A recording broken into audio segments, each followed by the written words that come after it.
Welcome to the channel. If this is your first time back, first time here, my name's Bill. I'm an expat living in Chiang Mai. I've been here for about 10 years. And I started doing this YouTube channel just to kind of show the different things around Thailand and tell different stories. And one of the stories I told last week was the story of the Black Widow. No more news on that story, but since that time another one's come up. This one kind of hit the news last week, and I picked up on it and kind of read up on it, and I thought I'd share it with you. It's about a guy who came to Thailand a couple years ago. His wife had died, and he came here and met a woman. And it's my understanding he met her in a bar and spent a couple weeks with her and went back home and then came back here and ended up spending about 5.5 million baht on a house and a car and all this. And she throws him out. He tries to collect his money, and she wouldn't budge on it. Well, unlike most foreigners here, they'll walk away from things like that and just take their losses. This guy, he did a little different. He went to court and hired a lawyer. And surprisingly, this is the first case I've ever heard where a foreigner actually got anything back, especially when he wasn't even really married to the woman. In this particular instance, the judge awarded him half of the value of the house and the car, but he had to take it in just by getting the car. Like I said, this is the first time I've ever heard of anything like that happening where a foreigner actually came out on top. Yeah, he didn't come out on top, but he came out a whole lot better than most do when they have to walk away from a relationship with all their assets tied up in a house or a car or personal property that they really think they own, but they really don't. Like I said, this guy was lucky, and this judge, it was in Buriram, which is quite a ways away from here, was actually a female judge that ruled that she considered their relationship a common law marriage, which is something that I've never heard it done before. But he did well. You know, he got some of his assets back, and I guess he'll go on his merry way. And I'm going to read you the story, and then I'll throw some some of my opinions in along the way. It says the provincial court in Buriram brokered on Wednesday a deal between a European man and his former Thai partner who had denied him any return of his roughly 5 million baht he had invested in a house they had built together and a car that he had bought in her name. Now that was kind of crazy because he could have bought the car and put it in his own name. He didn't have to have it in her name. And normally she would get the car and there'd be no question about it. The court ruled that the Thai woman should transfer the car, a Honda CR-V bought for 1.7 million baht, to the European. The woman had initially claimed that the car was a gift of affection, and so was the house. And since it was all in her name and they were not married, he had no right to any assets. Had he been legally married to her and the marriage was registered at the local amphitheater, in a divorce like that, you're entitled to 50% of whatever was acquired during the marriage. But in his case, the marriage was never registered. If there was even a marriage, it doesn't sound like there was. A lot of times people here will get married by the monks, but they won't register it with the local amphitheater. So it's actually not considered a legal marriage in Thailand. And sometimes, and when they want a divorce, they just walk away. And sometimes they just, they get married 3 or 4 times. It doesn't really make any difference. It goes on to say that this was not how the judge saw it. According to her, the hearing on Tuesday in court made it clear that the couple had entered into a common law marriage and lived together as husband and wife. Although not for very long, he had transferred the funds to her bank account in steps that corresponded to steps in payment for the car and building the phases of the house. And that's true. A lot of times if you build a house here, you'll pay it in portions. You won't pay it all up front. You'll pay it like 400,000 baht when they start, and maybe another 400,000 after they get the roof up, and you'll pay it in increments. And that's pretty much he did. And the judge, in this particular case, they built the house on the mother-in-law's land. So he couldn't own the house either way. He can't own the land. He could own the house, but he couldn't own the land. The judge also explained that since the house was built on the land that belonged to the Thai woman's mother, the only alternative to a compromise would be to tear the house down and sell the used building materials and sell the car and split the money. Since the European man was entitled to 50% of the shared assets of the relationship, that would give him half, approximately $900,000. Now, I don't know how they figure $900,000 is half of $5 million, but that's what they did. And like I said, he could own the house, but he could not own the property.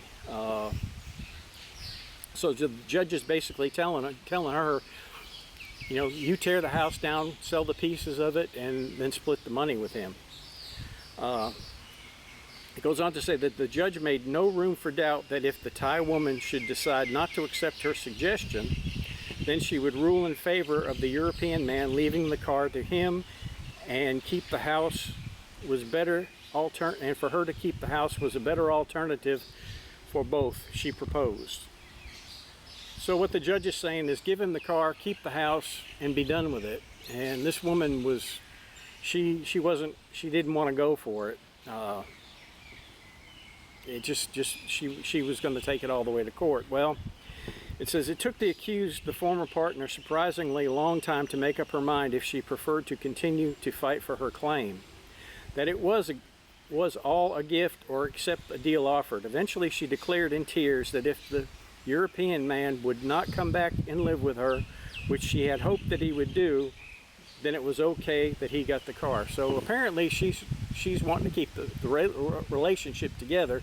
When you hear the rest of the story, you'll understand why he didn't. You know, it's kind of a catch-22 here. The court's ruling, which was brokered into a deal before it actually became a ruling, is a significant break from the popular belief among both Thai women and foreigners in Thailand that if a marriage has not been properly registered, then the Thai woman can walk away as the owner of all the couple assets registered in her name in the case the relationship should break up. And that's been the way it has. It's always been. I mean, like I said, I have never heard of a foreigner ever recuperating anything from you know, walking away from any relationship. It was always he walked away with whatever he could carry, and that was it.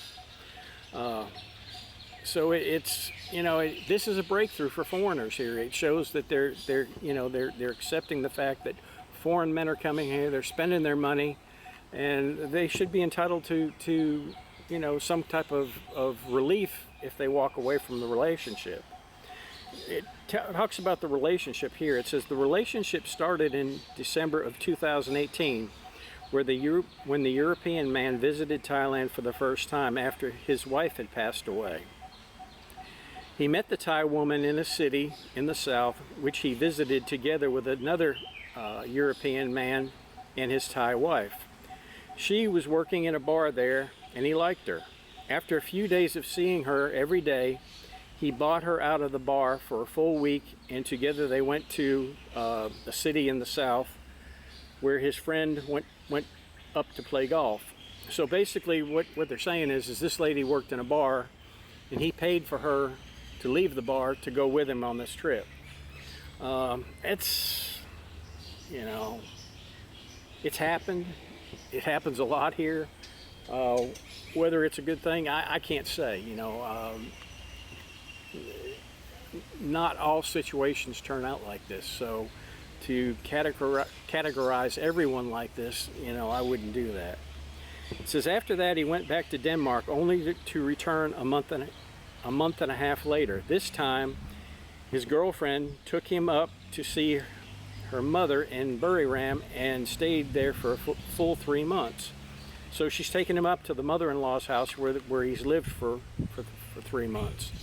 Between the spring of 2019 and February 2020, when the relationship ended, the European man transferred a total of 5.7 million baht from his bank account to hers, in belief that they would live together similar to what he saw his friend did with his Thai wife. The cost of the car 1.7 million baht, the house around 3 million baht, to keep her from going back to work in the bar. It goes on to say, to keep her from going back to work in the bar, he sent her 25,000 baht every month, apparently while he was back in his home country. That, I've heard of that being done. It's not always the way it works, but you know, this is Thailand. And then there was a debt of the Thai woman's mother of 200,000 baht, which he also agreed to help pay. So not only is he buying a house and a car, he's paying off the mother-in-law's debt. Totally absurd to me, but again, this is Thailand and people think differently. You know, I can't think like that, so I don't know, but he did it. But anyway, the bank statements left no doubt of the amount of money, but the Thai woman's lawyer insisted it was paid as a gift of affection. Even the court was presented with the evidence of the payments of expenses which correlated to the money transferred. So she's trying to say it was a gift. He's trying to say it was because of a relationship that was probably, he felt was like a husband and wife relationship. Now, I guess it's all how you look at it. Apparently the judge thought it looked a little bit differently and fortunately gave him some kind of relief. The breakup, now this is the good part, the breakup happened in the wake of a lavish housewarming party which the European man had questioned the necessity of. A lot of times when people build a house, they'll have a house party afterwards. A lot of people come, a lot of liquor's drank, a lot of food's eaten, and they get expensive. The party lasted a day, included a stage with live music, female dancers, and was attended by around 250 to 300 guests. That's a big party, and it probably cost a lot of money, and I guarantee he paid for it. In the following days, he was given the cold shoulder. Now she's getting ready to give him his walking papers. Then he noticed that all of the leftover building material was being moved over to his wife's mother's house, and the used building and used to build a wall there. Now, I don't know why they'd build a wall there unless they were going to do something, sell it or whatever. When he asked who paid for that, the thin ice broke. He was told he could move out because this was her house and he could not take the car as it was hers.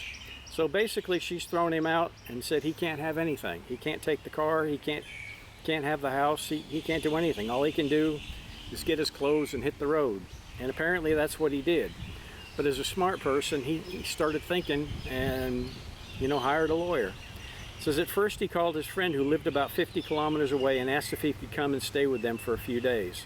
They helped him with the practical details and drove him to the provincial police to formally register a complaint against the Thai woman. Now, I'm amazed that he was able to do that. You know, it just goes to show that things are changing here in Thailand, and for the better. You know, for the better of the foreigner. You know, I would have assumed that they would tell him, you know, you're out of luck and, you know, go down the merry road. But in this case, they took his complaint. The first court case, which the lawyer of his friend and his wife raised for him, was just to claim for the car as his. That's all he wanted. He just wanted the car. When the lawyer of the woman denied him that, the European man's lawyer withdrew the case and started a new case claiming full separation of the home and asking for 50% of the 5.7 million baht the European had transferred over time, plus interest since the breakup. That's amazing. You know, it goes to show that the guy had a good lawyer and good smart lawyer. Winning that case could set significant precedent for similar cases where the judge accepts that the intention of the paying foreigner was to live together as husband and wife with the Thai person, and therefore could reasonably claim to have been cheated into buying the shares, assets, and register them in the name of the Thai national. And that's something that, you know, we see often. Guys will come here, they'll get off the plane in Bangkok, and like I said, they forget their brain. They meet a woman, they don't know her a long time. Next thing you know, they're buying her a house, a car, motorcycle, giving her money. and they don't own any of it. And after they figure they've got enough money out of him that he's not going to give any more, then they throw him off to the side. He has absolutely no recourse. This happens day in and out. It doesn't happen all the time. I mean, sometimes guys come here and they meet a great woman and have a wonderful relationship and, you know, buy cars, houses. And I mean, I've bought 2 houses and 2 cars and about 4 motorcycles since I've been here in 10 years. And I've not lost anything. So it doesn't happen all the time, but you pick and choose your destiny. If you don't use common sense and don't look at things through clear eyes, you take the chance of losing everything you have. And especially here in a foreign country where you don't have the same laws that you have in your home country. You think that you do, but you really don't. So, you know, when guys come here, they need to understand that this is a different culture. This is a different lifestyle. There's tons of different cultures in the Thai system that we're not used to, that we're not used to seeing, that we don't understand. But they do, and they live by them. And when you live here, you have to live by them. So, you know, I can't stress so much as think with your head. You know, when you come here and you settle down and you know, say you meet a woman, you know, take your time, get to know them, get to know the family. That doesn't always work too. You know, I've heard of guys being here for 10 or 15 years, married to a woman, and the next thing you know, they come home from a trip and their bags are out, you know, on the sidewalk, and they've lost everything. So, you know, you have to use good common sense living here. That's one of the main things. If you don't think straight, you stand a good chance to lose everything you own. So, you know, be cautious, be smart, and you know, come here and have a good time, but protect yourself. I can't stress that more than anything. You know, it's just, life is too short to have things like this happen to you that basically crush you for the rest of your life. I mean, I've read stories about people, you know, losing hundreds of thousands of dollars here. So you know, you have to be careful. You know, I can't stress that anymore. You know, come here, have a good time, enjoy the beautiful weather, the beautiful scenery, the excellent food, the beaches. You know, it's a great place, but you have to watch yourself, and you have to be conscious of what you're doing. Don't so much as act by the influence of your heart versus the influence of your brain. Don't separate the two. And that's all I've got to say today. You know, if you're watching this video and you haven't watched the first video that I made about the Black Widow, go back and watch it, because this guy, he's not making out as well as this man did. The other man, he lost 10.2 million baht, and the chances of him ever getting it back are slim and none. So, you know, watch that video, and when I hear of a new story, I'll come back up and tell him. And, you know, don't think that, I don't want anybody to think that all Thai people are bad. They're not. They're very good people. They're very kind people, and they're some of the most generous people that I know. But as in any nationality, if there's a chance to take advantage of somebody will find a way to do it. So don't let yourself be one of those people. Take care of yourself. That's all I've got to say on this video. I hope you enjoyed it. If you did, click like and subscribe to the channel. See some of the other videos that I've done and that I'm going to do in the future. I'm going to do some temple videos very soon, and there'll be places that you wouldn't normally see if you came to Thailand. Anyway, have a good day. Enjoy your time. See you later. Bye.